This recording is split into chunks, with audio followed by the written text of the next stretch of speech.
A warm welcome to Diski Talk with Luyolo. If you're tuning in for the very first time, I ask that you please subscribe and hit that notification bell. If you've been a part of this journey, I hope you thoroughly enjoy this episode. So, on today's episode, I discuss all things Marumo Gallants versus Kaizer Chiefs as the game ended in a 0-0. So, this episode is a post-match analysis.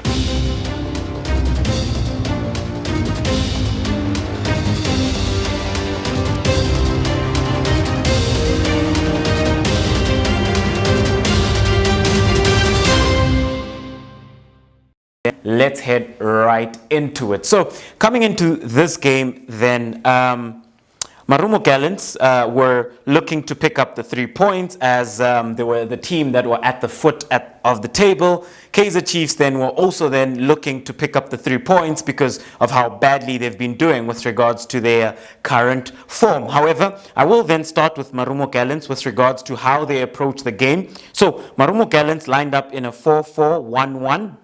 And in goals, they had Washington Arubi, who I think at times had, towards the end of the game, you know, he had very good saves that he made. And Kaizer Chiefs could have easily snuck in the 3 points, you know, at the end. However, his reflex save from a Matoro header, you know, ensured that Marumo Gallants do in fact walk away with the 1 point. So the experienced Washington Arubi wasn't really troubled throughout the match. It's only towards the end, and I think this was one of the easiest matches for him because Kaizer Chiefs didn't create too many clear-cut chances. However, that is something I'm going to go into a lot further during the episode. So, Washington Arubi started in goals. A back four of Ravuali at left back.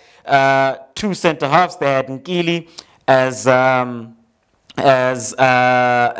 right-sided centre-half. As the left-sided centre-half, they had Nonyane, and then as the right-back, they had Mvelase. So when you have a look at this centre-back pairing, you know, I think they were very solid today. And with regards to how Nonyane led his team, I think he led his team very well, especially whenever Kaizer Chiefs were looking to overload and institute play in the heart of midfield. He made sure that his team stayed very compact. You know, at times it then became sort of a 4-5-1. So he made sure that they instituted a bank of 4 and 5 to ensure that Kaizer Chiefs struggled to break them down. And that's why it was so difficult for Kaizer Chiefs to create clear-cut chances and have shots at goal. So I think the pair of them had a good performance, especially when you look at it from a build-up play perspective and how they nurture the ball from the build-up phase and into consolidation phase. I think from that regard, they did well, as they were always looking to find Miguel Tim and Ndlondlo into feet in midfield. And to a certain degree, they were also not troubled or bothered much throughout the game because of Kaizer Chiefs going with the false 9 and them not being able to threaten with that false 9 system that they tried to institute on the day.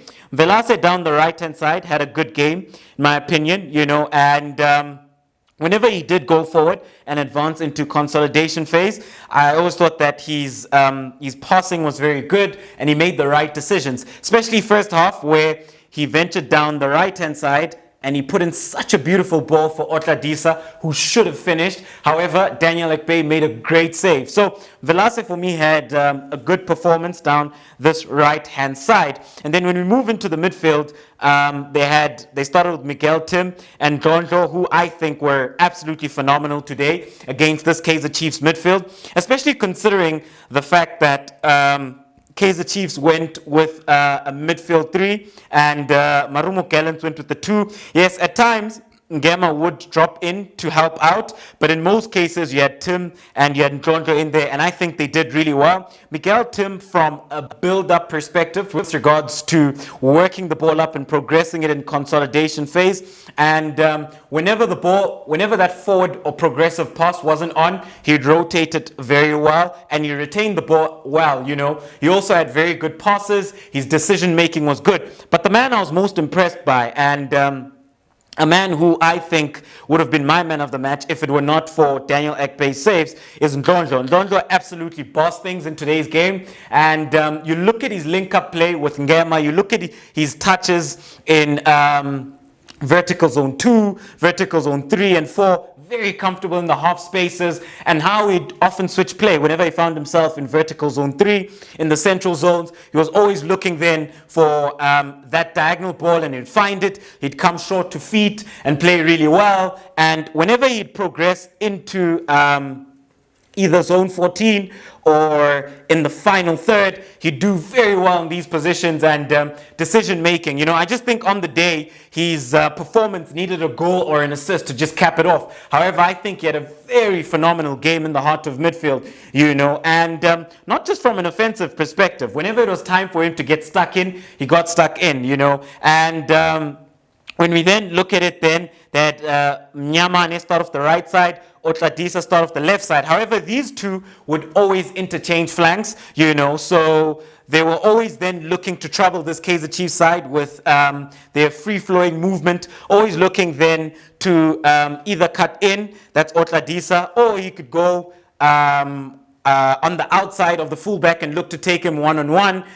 Very dangerous player. Nyamane as well, he'd always look to cut in whenever he started on the right side. And whenever they did swap, Otladisa would always be looking to take Hlanti on 1v1, and as a result of that, Hlanti got his marching orders. Otladisa beat him. Hlanti picked up his second yellow card. So I think a very good performance from these two. I just think that Otladisa on the day should have scored a goal and should have won the match for Marumo Gallants, especially with that chance of his that he had in Kaizer Chiefs box, unmarked, and sneaks in just behind Matoa. Matoa doesn't read the flight of the ball well, doesn't position himself well to win that header. Otladisa comes in.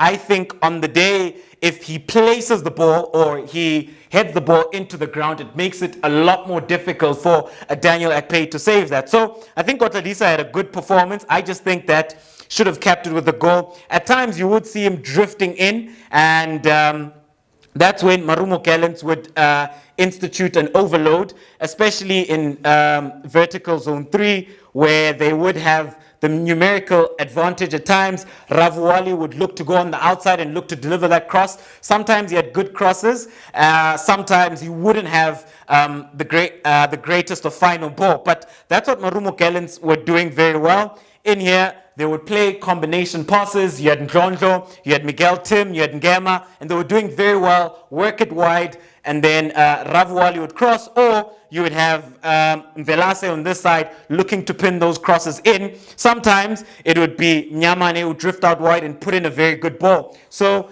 that is more or less how Marumo Gallants went about their day. And then up front, they had Dion, who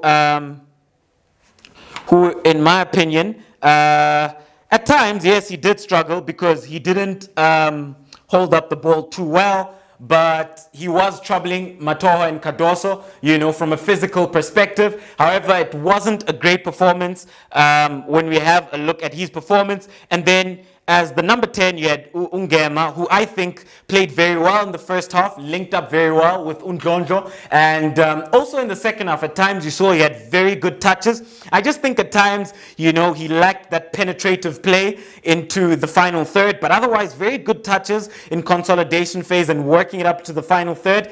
Just lacked that cutting edge. And then, he then gets the red card.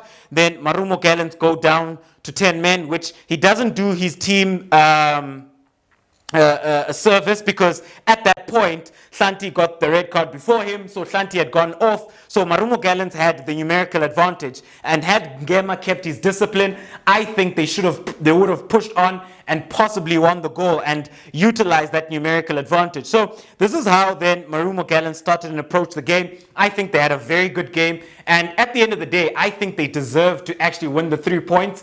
And if you look at it, from an objective perspective, Marumo Gallants looked like the bigger team. They were much more organized from a tactical and technical perspective. And whenever they didn't have the ball, they became very compact, and they instituted that bank of 4 and 5. And it was very difficult for Kaizer Chiefs to break them down. And then when we have a look at Kaizer Chiefs, going into this one, they had a couple of injuries. So it was always going to be interesting to see what Stuart Baxter does then with his lineup. So in goals, they went with Daniel Akpeyi, a back four of Frostla at right back, two centre halves, Matoa the right-sided centre half, Cardoso the left-sided centre half. At left back, they went with Ndlondlo.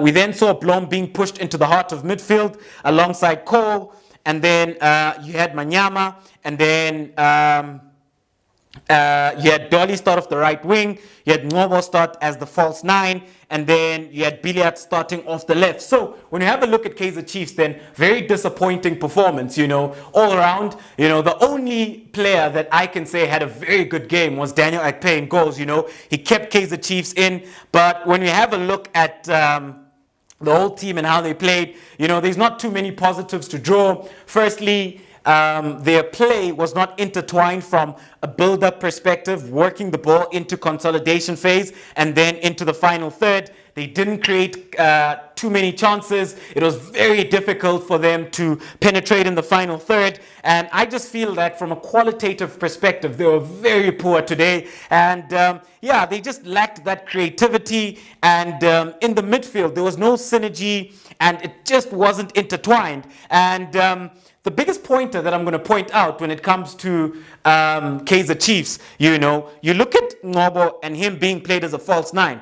It's just a very, very sad thing that Ngosipile Ngobo, as good as a footballer as he is, he always has to become the sacrificial lamb when it comes to this Kaizer Chiefs side. He always has to be played out of position. And that does him a disservice, because when you look at the false nine isn't an isolated position, but the false nine is a system. And when you play the false nine system, each and every single individual within the team that you're playing the false nine system within, they have to be well informed with regards to spatial awareness. So whenever Ngobo would come deep, there was nobody then in zone 14 to trouble, So whenever Kaizer Chiefs found themselves in this position, in this situation, there was never anybody to confront Unkili and Nonyane at the heart of defense for Marumo Gallants. And that was always the problem, they didn't have a point of reference, And it's not an issue if you play the false nine system, but you need the right players and you also need the right understanding with regards to the players with their synergy and how they move off the ball. And whenever Ngobo does vacate that false nine to come deep, to look to institute play and start to playmate, because naturally he's a playmaker. He's always going to come to vertical zone 3 and especially in the deep pockets of space and in half spaces and look to play. That's when you had to see Manyama then occupying that position. But Manyama also on the day, very poor. He struggled to control the ball at times and he just wasn't influential for Kaizer Chiefs. And even then, when Manyama gets pulled off, Parker gets brought into the second half. What I don't understand is that Parker, naturally so, we all know that his natural position is a number 9. He's a striker. So if you bring Parker on in the second half, then play him as a number 9 as opposed to continuing with Ngobo as the false 9. We saw that it doesn't work for 45 minutes, It doesn't need you to go through 60 minutes to realize that something doesn't work. Even after the first half, you can see it doesn't work. Tweak it. So very disappointed then with regards to Stuart Baxter's approach to this game and how he went about things, especially starting Ngobo as the false 9. At least start Billiard as the false 9 and then push Ngobo into the heart of the midfield as a 10. You take out Manyama. Then on the left wing, you then start with Mashiane. Yes, in my own opinion, I think he's better suited as a left back. But because they're short and they're very thin of options, you start him as the left wing. If not, then you have Billiard go to the left. Ngobo drops in, then have Nkambule start up front. Those are the other options that he would have went with. But overall, at the end of the day, I just think it was a very poor performance from Kaizer Chiefs. They just didn't utilize the ball well enough. And at the end of the day, they end this game with 3 shots on target. The 2 shots on target, when you look at it was Billiard's free kick and then Dolly from range. That didn't really trouble the keeper. It's straight at him. That's catching practice. And then Matoa's header. That was the only only chance on target, which really bothered Washington and Ruby, and he came up with the goods. So very poor performance from Kaizer Chiefs' perspective. They didn't create, when you look at their playmakers, Dolly, Nobo, Biliak, they were just not in the game, and they just couldn't penetrate a well tactically organized Marumo Gallants side. So very disappointing then from Kaizer Chiefs' perspective. Daniel Akpeyi kept them in the game. Otherwise, Marumo Gallants should have walked away with the 3 points. They were the ones who were more tactically organized and tactically disciplined. Going forward, there's a lot of things that have to be changed at Kaizer Chiefs if they are going to pick up momentum and start winning their games. And then on Marumo Gallants' part, going forward, I think they can take a positive out of this game. But going forward, they're going to have to then ensure that they finish off those good chances that they create. Otherwise, what I've seen from Marumo Gallants, there were so many positives. When you look at Ndlondlo, fantastic player in the heart of midfield. Him and Miguel Tim did very well. They controlled the game, and they made sure that they always had their foot on the ball and they were looking to play, so at the end of the day, it ends 0-0. Kaizer Chiefs walk away with 1 point. Marumo Gallants walk away with 1 point. But I think the side that will be most disappointed on the day is Marumo Gallants, as they should have walked away with the 3 points. So thank you very much for tuning in to yet another special episode of Diski Talk with Luyolo. Another poor performance by Kaizer Chiefs, and a great performance by Marumo Gallants that they can take from and build from this going forward. Thank you very much for tuning in to yet another special episode of Diski Talk with Luyolo. Signing out.